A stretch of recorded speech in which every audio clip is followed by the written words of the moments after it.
আচ্ছা, না আমি পড়াশোনায় ভালো, না আমি দেখতে সুন্দর, আমার কাছে কোটি কোটি টাকাও নেই, আর লোকজন আমাকে পাত্তাও দেয় না, সম্মানও করে না।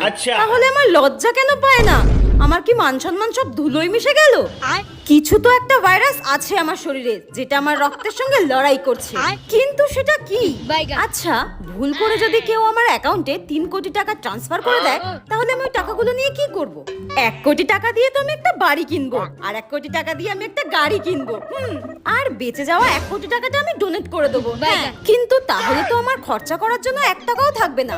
একটা কাজ করব, 1 লাখ টাকা ডোনেট করব, তাহলে বাকি 99 লাখ টাকা আমি আমার খরচা করতে পারবো, একদম নিজের ইচ্ছা মতো জীবনযাপন করতে পারবো। উফ, আমার তো ভাবলেই আনন্দ হচ্ছে।